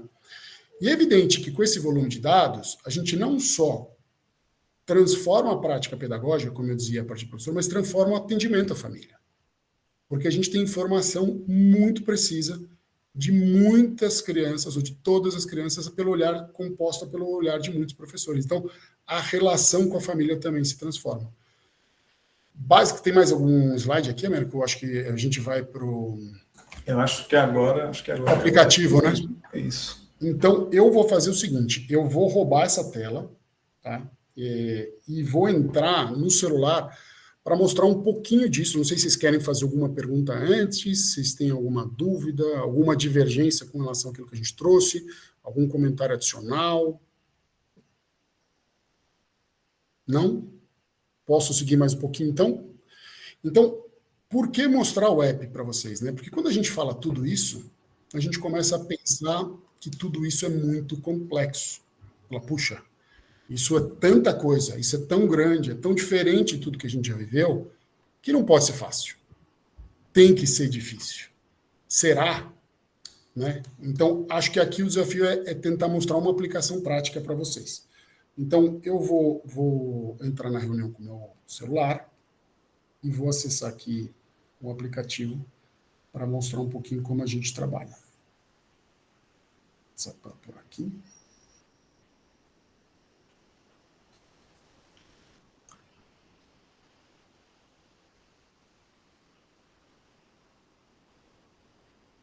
Vocês estão vendo meu celular aí já, né? Vamos sim. Vou tirar aqui bem o som para tentar não fazer microfonia. Então, vamos lá. Imaginem, que eu tenho lá um aplicativo, nesse caso, o aplicativo da Scribo, é esse em azul, né? Que está ali no cantinho da minha tela. Eu vou entrar no meu aplicativo e estou entrando aqui como coordenador, tá? Então, na minha página principal, eu tenho um menu com muitas coisas. Eu posso observar, registrar, documentar, avaliar a aprendizagem. Eu posso revisar relatório de aprendizagem, eu posso solicitar a criação de PAs, posso revisar os PAs, posso criar conteúdo, ver a biblioteca de conteúdos que os professores criarem, mas eu vou mostrar só um pedacinho dele, para a gente também não fazer desse papo um papo de produto, não é essa a ideia, mas é um papo de aplicação de inteligência artificial pedagógica. Então, quando eu entro aqui na parte de observação, eu, como coordenador, tenho vários anos letivos sob minha responsabilidade. Vou escolher o Infantil 5, vou escolher lá a turma A. Eu configurei escola, que são 4 momentos formais de avaliação dessa criança. Claro que essa avaliação é continuada, né? Mas existe um momento de conclusão, de término desse percurso para a gente poder tirar uma foto. Então, aqui eu estou usando uma lógica de uma escola bimestral. E eu tenho, dentro dessa estrutura, todas as crianças desse infantil da turma A. Então, eu vou olhar aqui para o Alessandro, por exemplo. Então, eu estou vendo que Alessandro já estaria no 3º bimestre, na sua observação, né? Vocês estão vendo ali em cima, no topo da página. E logo abaixo, vocês estão vendo que tem um botãozinho de etiquetas. Então, eu, professor, no meu dia a dia, vou falar, vou botar uma etiqueta. Então, Alessandro se comunica muito bem, está expressando suas necessidades, mas está falando um pouquinho baixo. Está feito o registro. Em outro momento, outro professor Zé Ricardo, que tem acesso ao Alessandro, pode clicar lá e falar: Alessandro está se distraindo muito facilmente. O que a gente tem aqui? Um painel de tags, para ser muito rápido, muito preciso, mas que orienta o olhar do professor, que está configurado pela escola, ou por cada escola. Então, eu posso ter questões socioemocionais, eu posso ter questões de características pessoais, eu posso ter questões do bilinguismo. Eu vou organizar isso aqui de acordo com o que eu, escola, entendo que tem relevância para o meu projeto pedagógico. E isso simplifica muito a coleta de dados. Claro que esse é um processo, como o Américo dizia também, que está muito vivo. Você vai percebendo questões que poderiam ser observadas, que não eram observadas. Posso falar de adaptação, posso falar de educação especial. Não tem certo, não tem errado. Tem a forma da escola desenhar esse percurso para o professor. Porém, quando eu faço isso, eu estou dando uma informação rica, pontual, direcionada para o professor, mas descontextualizada. E eu digo, puxa, às vezes eu preciso trazer a essência dessa criança que eu não trago no diário de bordo e eu posso trazer isso em áudio. Então eu digo, inicie uma gravação. Eu digo, José Ricardo e Américo são incríveis. Eles se apoiam, se fortalecem. Eles estão agora aqui no canto do parquinho vendo um casulo de borboleta. E é impressionante como eles são curiosos, um apoia o outro, criam teses, exploram essa questão. Nas aulas também de alfabetização se apoiam. Só tem um problema, os dois se bastam. E eles não deixam ninguém entrar nesse núcleo. É uma amizade tão forte que Igor quer brincar com eles, e eles não deixam. Igor fica nervoso, Igor morde, Igor puxa o cabelo, Igor bate. E eu vou ter que trabalhar primeiro com o José Ricardo e com o Américo para resolver, né, para eles se abrirem um pouco para o grupo, e vou ter que administrar Igor, porque Igor tem que mudar sua postura e tem que saber administrar ou não. Aqui foi 1 minuto. Eu poderia ter feito 30 segundos, 1 minuto e meio, mas imagine a qualidade da documentação pedagógica que o professor faz no ponto de ônibus, na sala de professor, no canto do parque ou do recreio. Uma documentação que pode ser para toda a turma ou pode ser só de Alessandro, né? Nesse caso, Alessandro, Amanda e Carlos. Então, aqui eu registro isso e essa informação não é mais do professor. Essa informação é da escola. Então, eu mostrei etiquetas, mostrei áudios. Da mesma forma, eu posso tirar fotos, e essas fotos, né? Quantos professores nossos não têm fotos das crianças no seu celular pessoal? É um problema? Se tudo dá certo, não. Se esse professor perde o celular, se esse professor é assaltado, aqui em São Paulo isso é um tema, né, grande, então se torna um problema. Porque, de novo, é LGPD que a gente não sente na pele, mas que pode prejudicar muito a escola, como o Américo dizia. Os textos são anotações, mas imaginem esse botãozão do registros, em que eu tenho toda a documentação pedagógica dessa criança ao longo do tempo, construída com essa simplicidade. Aqui eu posso ouvir o áudio, tem uma transcrição, tem o erro, né? Vocês estão vendo o erro ali e tal, porque eu tirei o som para não dar microfonia. A gente faz a transcrição, ó, hoje no parquinho foi muito bom, porque Cristina tal, então eu posso deixar os áudios. Eu tenho o autor do registro, então no dia 16 de outubro de 2025, às 17h19, o professor Igor deixou esse áudio. Um pouquinho antes ele havia falado sobre distração, sobre a expressão da comunicação, etc.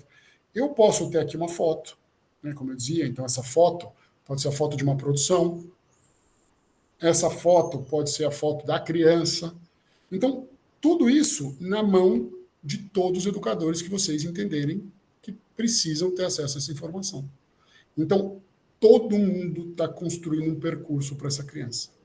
O que mais a gente tem além disso? A gente tem os objetivos de aprendizagem, que é o currículo que a Américo dizia. Então, aqui eu botei só 2 exemplos, para a gente ser rápido, mas eu posso ter lá isso organizado por campos de experiência, eu posso ter, da BNCC, né? Posso ter, vou passar a palavra já para você, Luiz, eu posso ter esses objetivos organizados por projetos, mas basicamente eu tenho o currículo da escola traduzido. Então, esses são os objetivos de aprendizagem que eu comunico para o professor avaliar. Faz tua pergunta, Luiz, que a ideia adorei. Obrigado pelo papo aqui. A ideia é fazer um papo. Marcelino, pode falar. Oi, Luiz. Seu som está fechado. Pronto. Está escutando agora?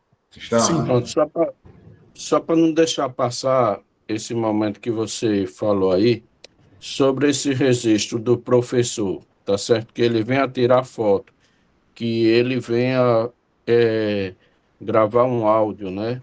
Registrar um áudio. Esse material, ele fica armazenado no celular do professor ou na nuvem do sistema? Maravilhosa pergunta, Luiz. Na verdade, isso fica armazenado na nuvem. Então, se amanhã você disser o professor se desligou da escola, a gente liga e desliga o acesso dele, você tem autonomia para fazer isso, ele não acessa mais nada. Então, de novo, todo esse dado está na nuvem e numa nuvem que cuida dos dados da escola. E claro que a gente tem toda uma estratégia, né, de segurança de dados para a gente ter um banco de dados de cada escola, de cada criança, tudo isso super cuidado, tá? Mas essa pergunta foi ótima, obrigado. Te respondi? Mais alguma? Posso? Sigo? Pode sim, obrigado. Maravilha. Imagina. Então, quando a gente volta, né, além daquelas informações, né, dentro da pergunta do Luiz, a gente também pode ter os objetivos de aprendizagem. E aí, nos objetivos de aprendizagem, que dialogam, então, alinhados ao currículo da escola, eu posso ter lá, por exemplo, agir de maneira independente, com confiança em suas capacidades, reconhecendo as suas conquistas e limitações. Aqui é BNCC pura. Puxa, para um professor jovem, que acabou de sair da faculdade, que não tem uma super formação, como é que será que ele vai avaliar a criança nesse objetivo tão amplo, que é norteador, mas que é amplo, para ele dizer, esse é o estágio de desenvolvimento da criança. Então, aqui, o que a gente faz? A gente traz uma rúbrica, que também está alinhada às expectativas que pode ser editada pela escola, que a gente ajuda a construir com IA, inclusive, para dizer, olha, a tua criança, essa criança, o Alessandro, ele está dando os primeiros passos, portanto, ele ainda precisa de orientações, passo a passo para as rotinas simples, ele não se engaja ou tenta evitar tarefas novas, demonstra insegurança. O que a gente está fazendo aqui? Alinhando a expectativa da equipe docente, dizendo, olha, professor, o aluno Alessandro, nesse momento do ano, deveria conseguir executar rotinas e combinações com autonomia na maior parte do tempo. Se ele faz isso, maravilha, está avaliado. E com relação às outras coisas, igual. Então, a gente garante que o professor sabe o que desenvolver, sabe até onde desenvolver, qual a expectativa da escola com relação àquilo, e traz essa informação para dentro de casa. Então, vou dizer, olha, aqui eu tenho uma questão de desenvolvimento, devo demonstrar empatia, está excelente, e ele vai fazer essa avaliação com essa simplicidade que a gente está falando. O que é o ponto? Ele não vai só registrar, muitas vezes, no diário de bordo, questões mais emocionais, né? Muitas vezes é isso, o professor é um professor que olha muito para o cognitivo, olha menos para o socioemocional, olha muito para o socioemocional, olha menos para o cognitivo. Todo mundo vai olhar para tudo aquilo que você entender que é relevante. Claro que a gente tem que ter uma sabedoria, e Américo aí, especialista nisso, né, dizer quanto a gente coloca de questões para ele olhar. A gente coloca muito, será que ele olha com muita qualidade? Aí ele pode responder várias questões sobre esse tema, mas tem estratégias aqui, que evidentemente a gente apoia, com toda a experiência do Américo, mas vocês estão vendo que tem uma barrinha que está sendo construída. Já avaliei 88% dos objetivos aqui. Projeto Água. Então, nem todo objetivo eu preciso avaliar todo bimestre. Então, esse primeiro objetivo de entender a importância da água foi trabalhado no primeiro e no segundo bimestres. Entender que nem toda água é potável foi trabalhado agora e vai ser trabalhado no último bimestre. Então, eu clico lá, também tem uma rúbrica, então imagina que pode ser qualquer coisa, e quando eu termino esse percurso, 100% dos objetivos estão concluídos. Então, de novo, documentação pedagógica com praticidade, com profundidade, com qualidade, específica para a carga da criança. Quando eu termino esse percurso, eu já tenho um primeiro diagnóstico dessa criança, então estou vendo, olha, 25% das vezes, essa criança, Alessandro, superou os objetivos. Porém, em 13% das vezes ele ainda não conseguiu caminhar, 25% das vezes ele teve dificuldade. Claro que eu sei de cada objetivo onde estão as dores do Alessandro. Mas, independente disso, a qualquer momento eu posso gerar um relatório. E gerar o relatório aqui leva a esse tempo que vocês viram. Às vezes 5 segundos a mais, às vezes 10 segundos a mais. Mas o que a gente faz? A gente pega o áudio, a gente pega as etiquetas, a gente pega os objetivos de aprendizagem e sugere um texto, como que está aqui, dizendo: o Alessandro expressou suas necessidades de maneira clara durante as atividades realizadas em grupo. Ele demonstrou que consegue se comunicar, embora sua fala tenha ocorrido em volume baixo em diversas ocasiões. Exatamente as coisas que a gente acabou de registrar. Aí a gente diz, puxa, mas isso ajuda? Ajuda muito, porque a gente tem um texto que traz tudo aquilo que vocês entendem que é relevante trazer para a família, com muito detalhe, e no tom de voz da escola. O que a gente faz aqui? A gente cria esse texto a partir de uma configuração que cada escola faz no aplicativo. Você quer uma linguagem mais simples? Você quer uma linguagem mais complexa? Você quer usar termos técnicos? Você quer colocar uma sugestão de atividade lúdica para a família? Você quer falar um parágrafo por grande grupo de objetivo, campo de experiência, ou vamos falar o que ele superou, o que ele atingiu e o que ele teve dificuldade? Então, a lógica é, quando você prepara o relatório e sugere para o professor, esse relatório, ele fala no tom de voz e da forma que a escola quer conversar com a família. Então, a gente não tem o risco de um professor poeta, que a gente encontra, que faz um relatório espetacular, que a gente se emociona, mas que o outro professor, que é muito competente, mas não gosta de escrever, não consegue chegar. Que tem 2 parágrafos mais simples, mais rasos, e aí a escola não se comunica da mesma maneira com o mesmo pai, que às vezes tem um filho que recebeu um relatório, o outro filho que recebeu outros, bom, mas e agora? É a primeira coisa que ele diz, esse professor aqui de 2 parágrafos não é bom. Esse professor é melhor que aquele outro, só que aquele outro gosta de escrever, só que você não pode falar isso, né? Então começa toda essa gestão do relatório que tem erro ortográfico, do relatório que ficou copia e cola, né, do relatório que se tem, de novo, concordância. Então, aqui, a gente traz uma estrutura com essa velocidade e, simplesmente, deixa para o professor a oportunidade de fazer ajustes.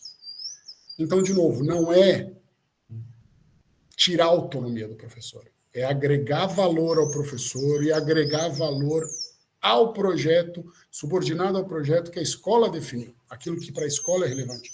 Aí o professor diz, bom, fiz os ajustes que eu queria, vamos encaminhar para a minha coordenação, encaminhar para a direção para aprovar. O coordenador pode devolver, falar, ajusta aqui e tal, ou pode aprovar. Aqui, como eu estou com o perfil de coordenador, eu já estou aprovando automaticamente. Tá? Então, esse percurso é um percurso que, bom, terminei a avaliação 3, vou para a avaliação 4. Agora, imagina que chega na escola uma mãe e diz assim, preciso falar com Terezinha. Eu estou te usando aqui de referência, Terezinha, porque eu estou te vendo, tá feliz. Então, diz assim, mas você tem que marcar uma reunião com Terezinha. Não, mas você sabe disso, pai.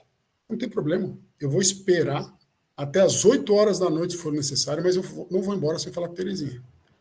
E não tem como Terezinha, Francisco, Zé Ricardo, Américo, Igor conseguirem saber tudo de toda criança naquele exato dia, nos últimos 5 dias.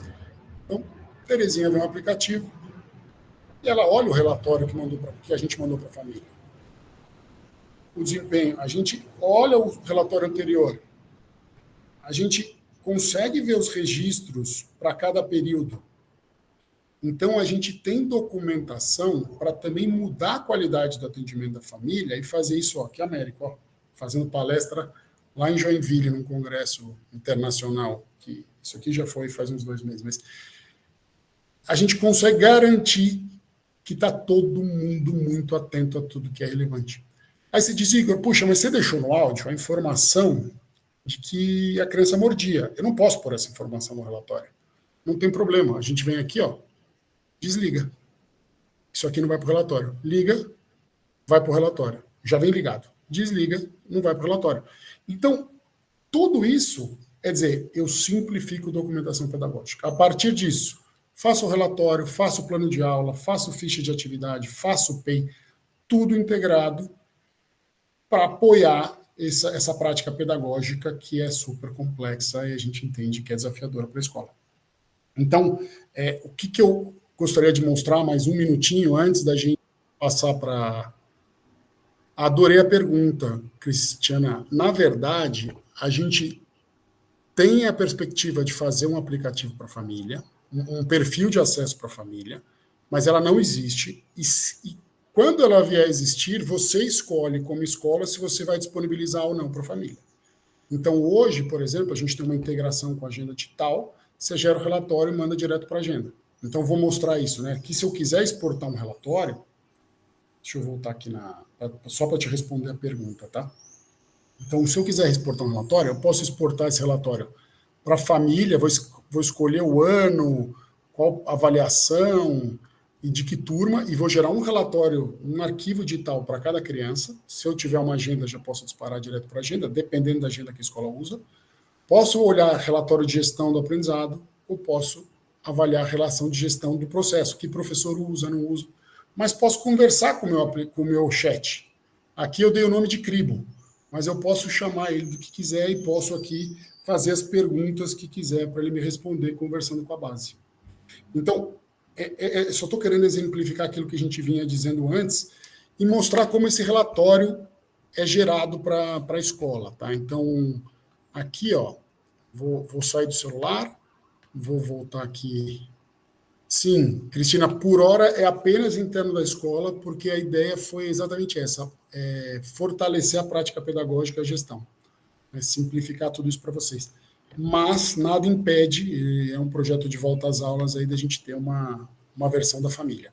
Mas, Igor, essa interface, por exemplo, está lá, é do controle interno da escola, mas se você exportar para a agenda, né, do aluno, tranquilo.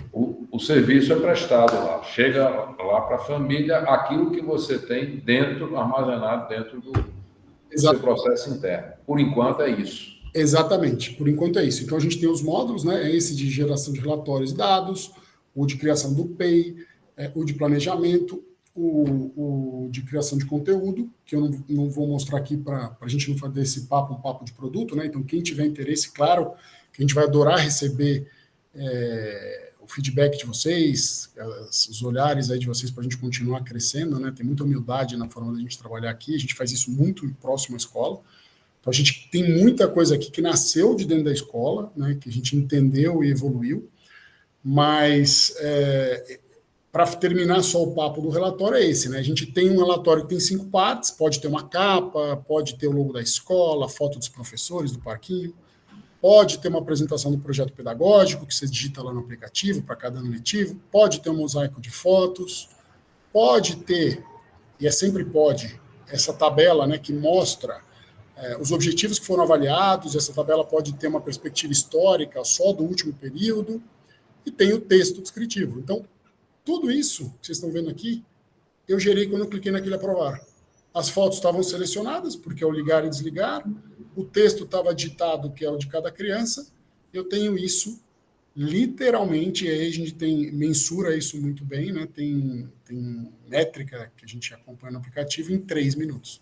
Do momento que se gerou o relatório, é o momento que ele está pronto para você imprimir e entregar pessoalmente, por exemplo, ou enviar digitalmente pelo e-mail, pela agenda, da forma que você quiser. Aí vocês, puxa, eu não vou conversar com a base de dados. Tá bom, a gente tem relatório também para você exportar, para olhar para cada criança, Como é que está a evolução dessa criança para cada bimestre, trimestre, de forma geral, por grupo de objetivo, quais os pontos principais de atenção que a gente tem com essa criança. Né? Então, se tem um contraturno aqui opcional, por exemplo, o que eu posso trabalhar nesse contraturno com essa criança, especificamente? Já é outro professor, às vezes não é o professor regente, puxa, mas ele tem informação para poder intervir de uma maneira muito simples, muito prática, muito objetiva. Aí eu vou consolidar isso por turma. Puxa, então se eu tenho que mudar meu planejamento, o que eu levo para o planejamento? Onde estão as dores dessa turma? Não, puxa, mas aqui, essa dor, né, de traços, sons, cores, né, esses pontos aqui em laranja, que estão descritos aqui, estão acontecendo em várias turmas do terceiro ano, do Infantil 3. Então, na verdade, será que é o material didático? Será que é um ajuste do currículo? Será que é formação do professor? Então, tudo isso é pista, né, informação para a gente avaliar melhor, para a gente poder entender onde vai intervir. Então, aqui análise por ano letivo, depois análise por escola. Então, de novo, a gente resolve a dor da produção do relatório, muda a qualidade da comunicação e do atendimento à família. Faz isso muito fácil para o professor ou para os professores, mas tem um dado estratégico para vocês fazerem muito mais coisas. Então, simplifica, né? Então, o engajamento do professor ele tá bastante garantido aí. Então, acho que o nosso tempo terminou. Eu não sei se ia até às 5h30 ou até às 16. 5h30. 5h30. Desculpa, eu queria ouvi-los um pouco mais, se tiverem perguntas, mas sim. Eu pediria que vocês colocassem os contatos de vocês. Vou colocar os WhatsApps aqui também. Aí cada escola pode entrar em contato com vocês. E amanhã a gente manda direitinho o link do vídeo. Eu vou botar o vídeo no YouTube, que aí facilita para quem quiser assistir, quiser compartilhar com a equipe, e vou mandar também os contatos amanhã. Se quiserem mandar para bota no meu WhatsApp e eu encaminho para todos os contatos de vocês também, dos grupos de WhatsApp, certo?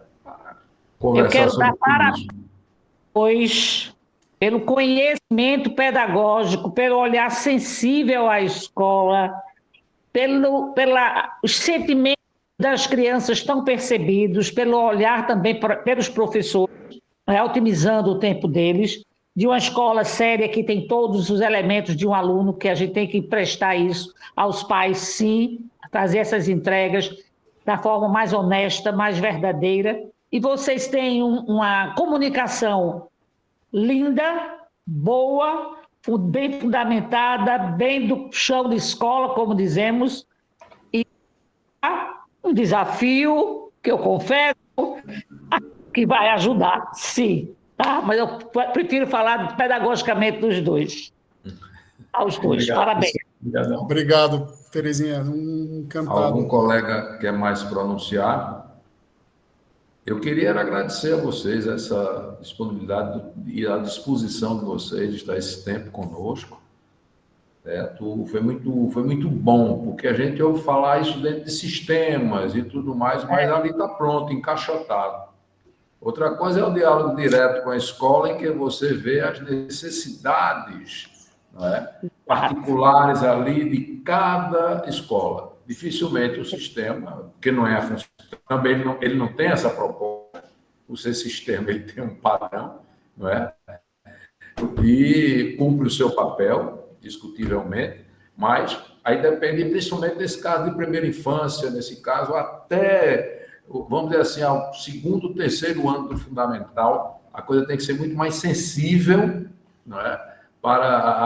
Tem que ter uma sintonia muito mais fina para se chegar e as famílias se sentirem contempladas nos relatórios. Isso é uma coisa muito significativa. Então, Cristiana também quer dar uma palavrinha aqui. Pois não, Cristiana? Eu estou sem o vídeo hoje, mas assim, quero dar os parabéns. Está me ouvindo, né? Estamos ouvindo. Beleza. Américo, conheço você já há bastante tempo, né? Nós temos uma relação muito próxima. E assim, quero lhe parabenizar. Grande competência, que você é uma pessoa muito estudiosa, muito pesquisadora. E assim, achei a ferramenta fabulosa. Vamos querer conversar com você a respeito, né? E não conheço o Igor, mas assim, a apresentação foi maravilhosa, né? e uma ferramenta de grande valor e que vai ajudar bastante as escolas como um todo. Eu achei realmente fabulosa. Parabéns. Vamos juntos. Obrigadão, professora. Concordo, Obrigado, Cristiano. professora. Bom, minha Acho que, gente. parte do objetivo vou era colocar esse, nos né? grupos, o objetivo era mostrar Desmistificar, a né? IA e como a IA, né, pode servir de uma maneira muito mais ética, profissional, dentro da proposta pedagógica da escola, humanizadamente, enfim, todos esses pontos que são necessários a uma escola. Muito obrigado a vocês. Vamos ter a oportunidade de nos falarmos.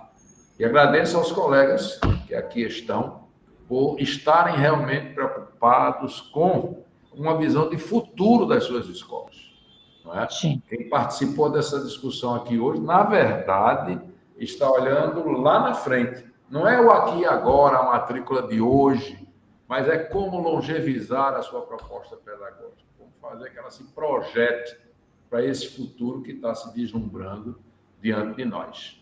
Obrigado a todos vocês, uma boa noite e sucesso. Obrigado ao Cinep e a todos vocês. Obrigado, pessoal. Foi Parabéns ótimo. pela- Um abraço, Américo. Parabéns Obrigado, pela pessoal. Prazer. competência.